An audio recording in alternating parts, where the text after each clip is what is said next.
warahmatullahi wabarakatuh. Presentasinya belum muncul. Apa kabar hari ini? Semuanya baik-baik? Alhamdulillah Bu, sehat Bu. Ya, Sehat Bu. Ya. Sehat, alhamdulillah Bu. Alhamdulillah ya, tetap semangat. Walaupun lagi pada istirahat mungkin ya, mungkin ada yang masih kerja.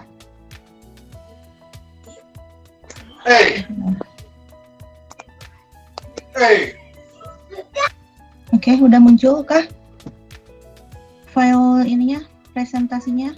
Sudah Bu. Sudah ya. Oke, bismillahirrahmanirrahim. Ini sekedar ini aja ya. Sekedar mudah-mudahan memotivasi kita semua, sekedar mengingatkan, termasuk saya juga ya.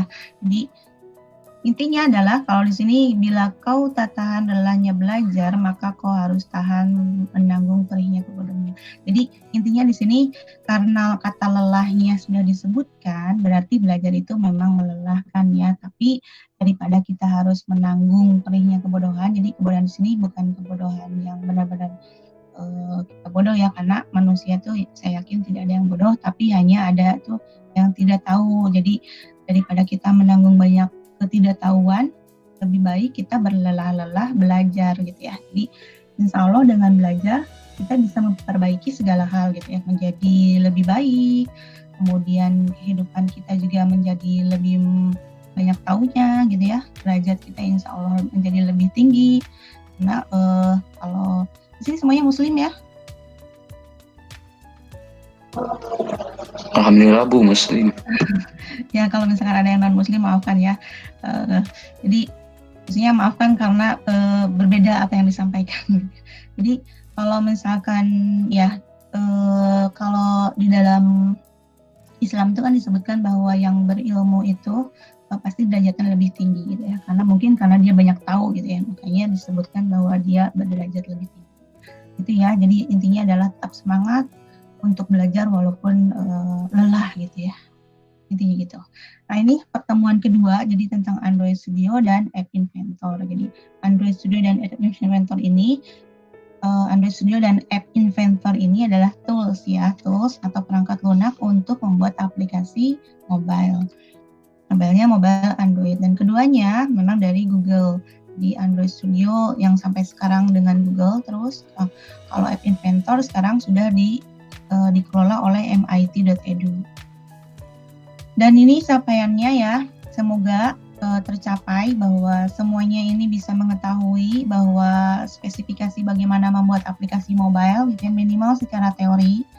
Ya, kalian sudah paham bahwa membuat aplikasi mobile tuh ternyata bikin aplikasi mobile tuh seperti ini gitu ya. Walaupun mungkin awalnya gini hese gitu ya misalkan gitu, atau kayaknya susah gitu ya, nggak masalah ya. Tapi yang penting kalian sudah tahu seperti ini gitu membuat aplikasi mobile Android. Gitu. Saya masih on? Cek dulu. Masih Bu, aman Bu. Oke. Masih Bu. Oke. Kemudian harapan keduanya adalah mampu mengimplementasikan algoritma dan pemrograman dengan tool App Inventor. Jadi tetap ya, walaupun kita menggunakan App Inventor yang katanya lebih mudah membuat aplikasi Android, membuat aplikasi mobile, tinggal drag and drop, semuanya jadi, tapi tetap pengetahuan algoritma dan pemrograman ini tetap diperlukan karena kita harus mengetahui pola pikir dari komputer ya, karena smartphone juga termasuk komputer. Jadi tetap algoritma ini diperlukan, jadi pengetahuan algoritma ini diperlukan.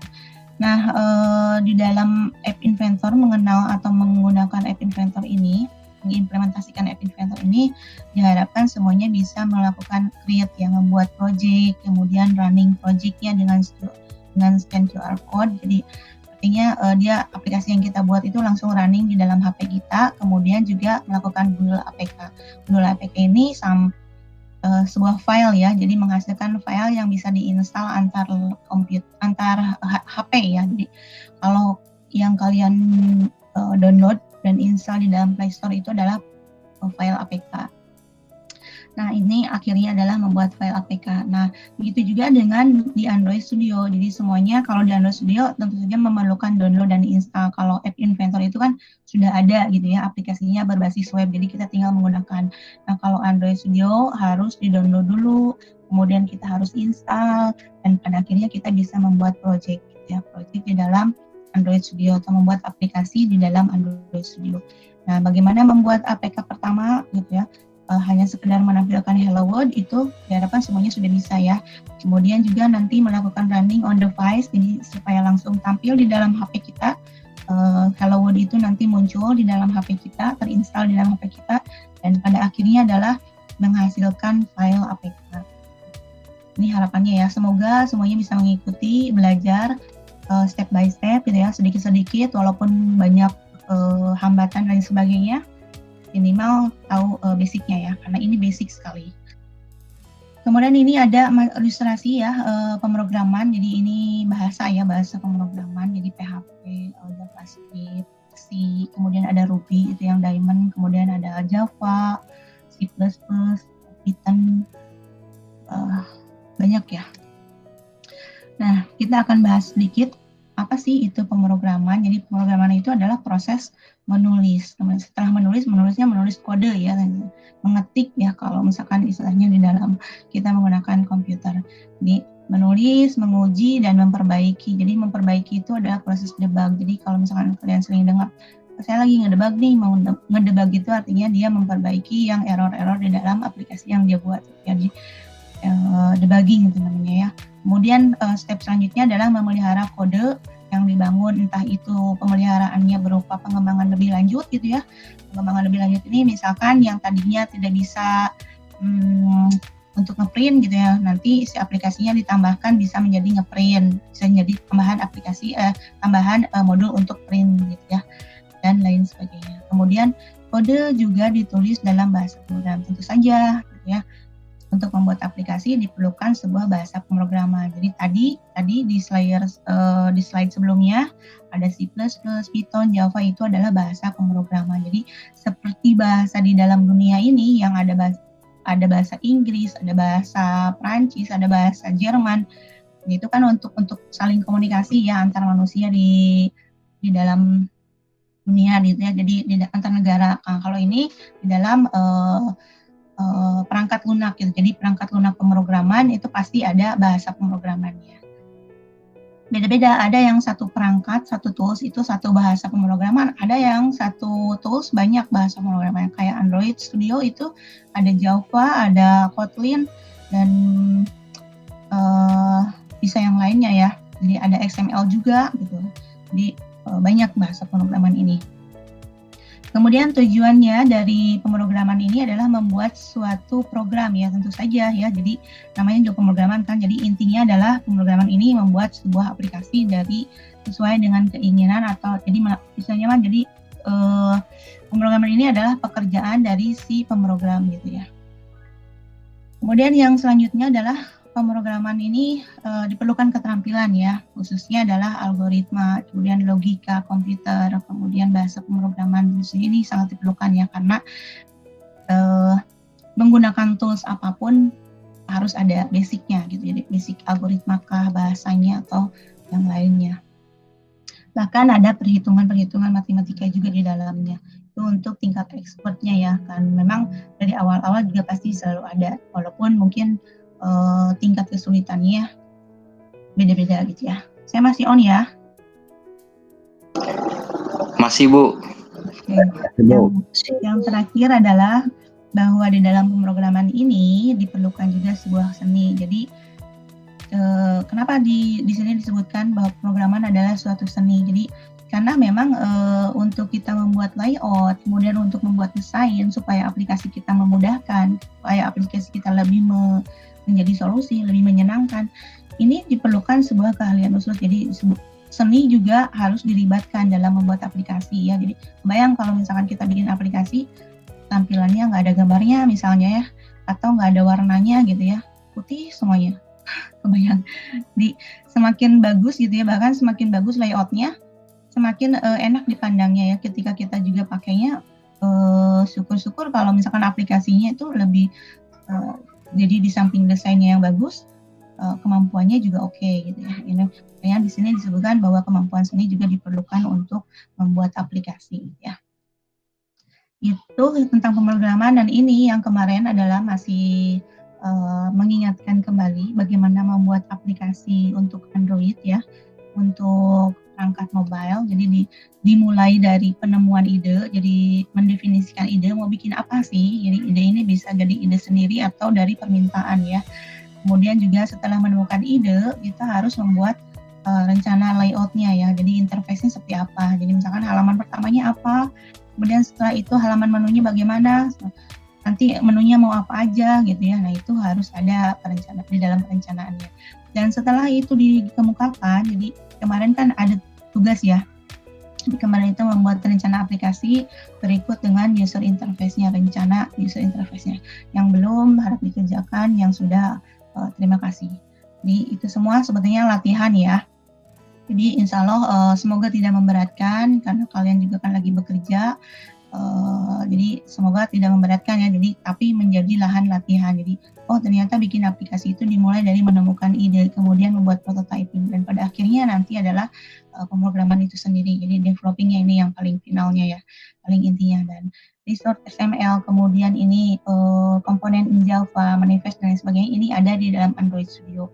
Dan kalau kita menggunakan aplikasi yang lain tentu saja berbeda ya. Dan pada akhirnya adalah publishing dari aplikasi yang kita buat. Gitu. Saya masih on ya? Masih Bu. Okay. Masih Bu, masih. Kemudian ini ya, hal yang terpenting lainnya di dalam membuat aplikasi mobile adalah setting perangkat ke dalam mode pengembang. Jadi kemarin saya sudah singgung sedikit, jadi ada di dalam modul 1 ya, jadi nanti review lagi, buka lagi modul 1-nya, bagaimana melakukan setting perangkat lunak menjadi mode pengembang gitu ya. Perangkat smartphone-nya ya, HP-nya. Jadi tentu saja kalau yang dicontoh di modul itu adalah menggunakan Samsung ya, tapi kalau misalkan menggunakan yang lain mungkin akan ada sedikit perbedaan, itu bisa disesuaikan atau kalian bisa baca-baca lah ya. Nah ini caranya, jadi intinya menyalakan, jadi mode pengembangnya dimunculkan kalau yang belum ada, dan nanti bisa diaktifkan di sini. Jadi yang harus diaktifkan itu adalah mode pengembangnya on, kemudian USB debuggingnya dinyalakan juga. Jadi nanti ketika kita melakukan debug dengan menggunakan USB bisa dilakukan karena ini sudah diaktifkan gitu. Dan ini Android Studio, jadi Android Studio-nya akan dimulai nanti ya pertemuan selanjutnya. Jadi walaupun pertemuan sekarang ini sebetulnya masuk ke dalam Android Studio, tapi nanti akan dijadikan tugas saja. Jadi kalau yang sekarang dikerjakan adalah menggunakan app Inventor. Nah, jadi ini ilustrasi kalau nanti Android Studio-nya. Jadi Android Studio-nya tuh pertama harus di-download dulu di dalam web android.com, di-download kemudian di-install ya. Jadi proses download dan install juga bagian dari pembelajaran ya. Kemudian juga melakukan running dengan device masing-masing. Itu nanti tinggal di videonya ada ya, di dalam modul ada bagaimana caranya. Jadi harus menggunakan USB, kemudian HP smartphone-nya harus terdeteksi oleh Android Studio dan bisa dilakukan running langsung. Atau menggunakan emulator buat yang ingin menggunakan emulator. Dan pada akhirnya adalah melakukan build APK. Jadi build APK itu nanti yang mengerjakan Android Studio-nya. Jadi kita cuma tinggal klik aja. Jadi tinggal klik ini dengan syarat kode yang kita tulis atau aplikasi yang kita buat itu sudah nggak ada error, baru bisa di running dan di build. Itu catatannya di Android Studio harus gitu. Jadi kalau masih ada error dia nggak akan bisa melakukan running dan build. Ini ikonnya untuk Android Studio, dan kalau itu robotnya robot Android ya. Jadi ikonnya adalah seperti jangkar A. Ini tampilannya Android Studio versi yang terbaru, ini versi terbaru 4.01 ya. Nanti cek aja. Karena di Android Studio ini sering sekali melakukan update ya, jadi selalu ada perbaharuan. Saya masih on ya? Masih Bu. Masih ya, sip. Nah ini kalau misalnya ini semacam perawatan ketika kita mempunyai aplikasi Android Studio.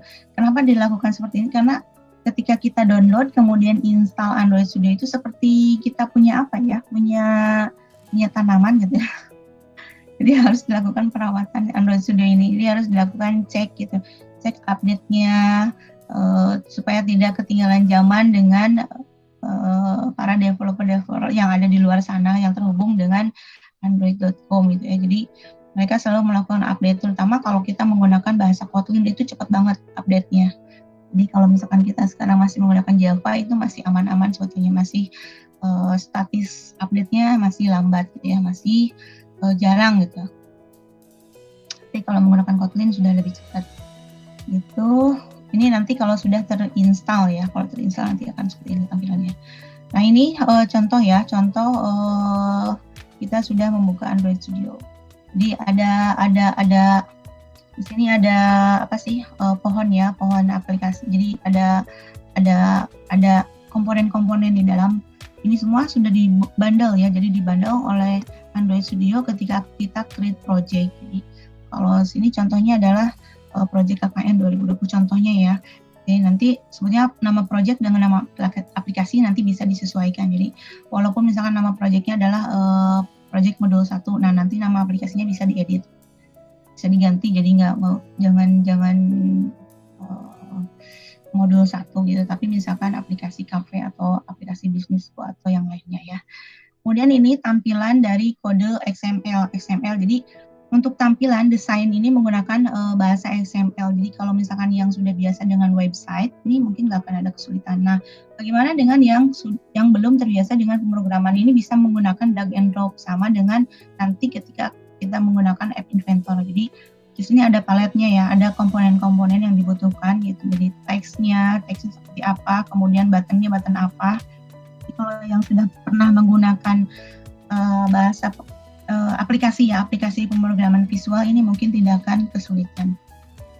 Nah kalau yang belum sama sekali ya mau nggak mau harus belajar ya, jadi mengenal bagaimana menggunakan Android Studio, bagaimana membuat aplikasi dengan perangkat lunak membuat aplikasi ini gitu ya. Kemudian ini bagian ininya adalah hasil layoutnya ya, jadi dari coding ini, kemudian dari pohon ini komponennya. Nah, layoutnya adalah seperti ini. Jadi kita sudah bisa melakukan perubahan-perubahan dengan mudah gitu ya. Jadi nggak kayak dulu pemrograman itu ngetik tuh benar-benar ngetik. Tapi sekarang sudah banyak bahasa perangkat lunak gitu ya. Perangkat lunak sudah menggunakan drag and drop. Jadi kita tinggal klik, drag, drop, tinggal pindah-pindahin gitu istilahnya ya. Tapi tetap kalau yang namanya pemrograman ya ngoding itu ya memang ngetik ini dengan cara seperti ini pasti selalu ada. Dan biasanya kalau yang sudah terbiasa dengan pemrograman ya biasanya ngetik itu lebih enak gitu biasanya. Apalagi dengan sumber daya perangkatnya terbatas gitu ya. Biasanya ngetik ini lebih ringan dibanding dengan menggunakan drag and drop, itu lebih berat. Tapi nanti di App Inventor lebih ringan karena dia udah berbasis web. Kita cuma perlu koneksi internet saja. Kalau yang ini memang perangkatnya harus mendukung ya, sesuai dengan requirement yang diminta oleh Android.com. Nah ini contoh bahasa Java yang digunakan. Jadi contoh Javanya ya, memang ini object oriented programming. Jadi objek berorientasi objek gitu ya pemrogramannya. Jadi ya agak lumayan gitu ya. Ini contoh running, jadi ketika kita akan melakukan running itu nanti di dalam Android Studio itu menggunakan kabel data, kemudian HP kita terdeteksi dan bisa dilakukan running dengan menekan tombol ini. Dengan catatan aplikasi yang kita buat tidak ada error gitu ya. Nah ini saran, jadi running dengan menggunakan device itu lebih baik karena lebih cepat, kemudian juga kita bisa lebih tahu ternyata aplikasi yang kita gunakan udah pas belum gitu ya dengan untuk device-nya ini, untuk device smartphone kita ini gitu.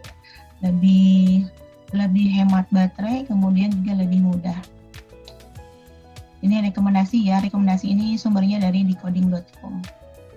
Kemudian ini App Inventor, saya masih on ya. Ibu. Masih Bu. App Inventor, ini App Inventor masih simpel ya aplikasi yang dibuatnya. Ini hanya contoh saja. Ini nanti kalian bisa lihat di webnya. Nah, ini ada keterangan ya. Jadi bahwa App Inventor ini aplikasi berbasis web yang tadinya dikembangkan oleh Google, kemudian sekarang dikelola oleh MIT. Jadi universitas di Boston sana, jadi di Amerika sana, gitu ya. Jadi dan universitas ini berbasis riset ala Eropa gitu ya. Jadi sudah insya Allah sudah teruji gitu ya. Sudah teruji dan bisa kita gunakan sebagai alternatif membuat aplikasi. Nah, ini App Inventor menggunakan antarmuka grafis dengan drag and drop ya. Jadi objek visual, kemudian jadi kita nanti tinggal drag, tinggal drop gitu ya. Tapi tetap sih proses ngetik ketika kita menggunakan rename dari sebuah objek tertentu pasti menggunakan ketikan. Itu lebih mudah ya. Ini websitenya, jadi nanti dicobain. Nanti di modul ada ya step-stepnya. Jadi sambil nanti setelah kita pembahasan materi, kalian bisa baca sambil praktikum langsung. Di App Inventor, MIT.edu, masuk. Kemudian nanti ada create ya. Ini tampilannya, ya create aplikasi. Kemudian juga ini ya, loginnya dengan Google. Harus punya akun Google, karena saya yakin semuanya sudah punya akun Google. Nah, ini tampilannya ya. Jadi tampilannya juga sudah menggunakan tampilan seperti di dalam handphone. Sudah lebih mudah. Dan ini halaman ngodingnya ya. Jadi menggunakan blok. Jadi dia kayak blok puzzle. Jadi kalau kalian tahu permainan puzzle itu mirip sekali dengan ini. Jadi cocok sekali untuk anak-anak dan perempuan ini. Di dalam webnya juga memang di awalnya ini untuk membantu pengembangan aplikasi buat anak-anak ya, buat anak-anak dan perempuan khususnya. Tapi tidak ada salahnya laki-laki juga boleh mencoba untuk ini, untuk mengetahui lebih lanjut karena kan anak-anak diajarin pemrograman juga kan butuh guru dan gurunya itu bisa kalian gitu ya. Gitu. Nah ini untuk proses runningnya bisa menggunakan dua alternatif, tiga. Jadi menggunakan koneksi, kemudian menggunakan emulator juga bisa ya, ada emulatornya, kemudian menggunakan USB. Nah kalau menggunakan koneksi internet ini nanti menggunakan QR code. Nah ini contoh emulator yang ada di App Inventor, jadi HP-nya masih HP dulu gitu ya. Terus kurang bagus lah kalau kata saya untuk menggunakan testing di emulator. Jadi testingnya langsung di device aja. Dan ini ini syarat ya. Ini syarat untuk menggunakan App Inventor. Jadi disarankan menggunakan Google Chrome. Kemudian juga jangan lupa kabel data dan koneksi internet. Jadi kabel data ini untuk apa? Untuk copy paste nanti file APK-nya ya. Jadi kemudian jangan lupa juga download di Play Store-nya MIT A2 Companion-nya. Jadi ini untuk scan QR code. Tapi kalau misalkan ada yang tidak mau menggunakan scan, jadi nggak mau install di dalam HP, nggak masalah ya. Bisa menggunakan build APK itu menggunakan kabel data. Jadi nanti di modul ada caranya di modul 2. Nah ini silakan dibaca nanti praktikumnya untuk praktikum. Jadi sebelum praktikum dibaca dulu modulnya, kemudian jangan lupa buka link video pendukungnya. Jadi kalau misalkan bacanya ada yang kelewat bacanya gitu atau ada yang kurang jelas, kalian bisa buka videonya. Kemudian juga perlu diingat bahwa modul 2 ini lanjutan dari modul 1. Jadi kalau ada yang belum baca modul 1, alangkah baiknya dibaca dari modul 1 dulu. Jangan lupa juga modul 1 ada tugasnya dikerjakan. Nah, ini akan jadi tugas di modul 1 itu akan menjadi tugas 1. Jadi nilainya akan jadi pemanasan gitu ya, pemanasan kalian berpikir bagaimana memposisikan diri sebagai pembuat aplikasi. Itu. Saya masih on ya, udah terima kasih segitu. Halo. Ya Bu, masih Bu. Masih on, tapi saya close dulu ya berbaginya. Supaya kalau ada yang mau ditanyakan boleh, silakan. Ada yang ditanyakan kah? Masih bingung? Atau ada yang, dikirain bukan pemrograman misalkan. Oh ya, kemarin Asep Hermawan, boleh dibuka videonya sebentar yang on? Ya, Bu. Boleh dibuka videonya Asep Hermawan, kemudian Ya. Dede Muhammad, dibuka dulu semuanya. Kemudian Dede Muhammad kemarin ada ya, Febrian, ada ini Gea. Boleh dibuka dulu, Gea, kemudian Indriana, Ivo, Ino,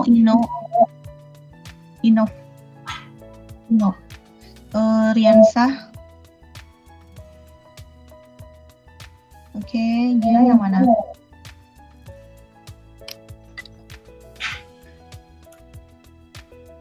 Riansah, Theo kemarin ada ya. Oke, Dede sama Riansah kemana? Bu, kemarin hadir, Bu.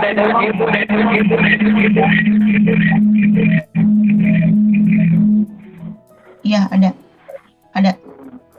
Dede kemarin ada hadir. Oh, ini ada 2 ya.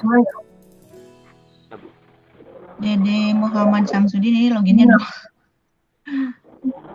Gia yang mana nih? Di mana, Bu? Gia yang mana, Gia? Oh, bentar Coba Bu, yang saya mana? bukanya di komputer soalnya nggak ada webcamnya. Saya ganti HP dulu ya. Oh, oke. Sama, Bu, saya juga di. Sebentar ya. Coba.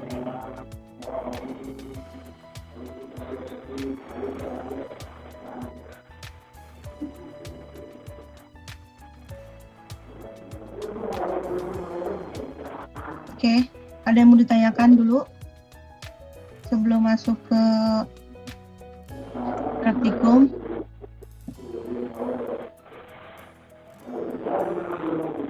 Kalau ada kesulitan sering-sering bertanya ya, supaya saya juga tahu apa yang belum mengerti, apa yang tidak dipahaminya. Jadi boleh japri kalau misalkan kurang enak di grup. Gitu ya. Kita udah 1 SKS ya? Udah 1 SKS belum? Udah di jam tepatnya kelamaan. Oh ya, untuk materi, untuk nanti hari ini, malam ini ya. Jadi kalian coba dulu yang App Inventor, bagaimana membuat aplikasi mobile menggunakan App Inventor.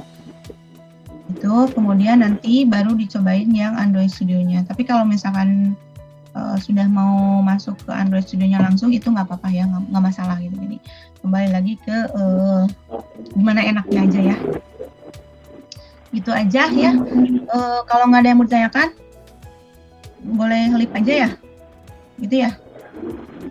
Boleh silakan lip aja, boleh langsung praktikum. Kalau ada pertanyaan boleh. Ya, makasih ya. Assalamualaikum.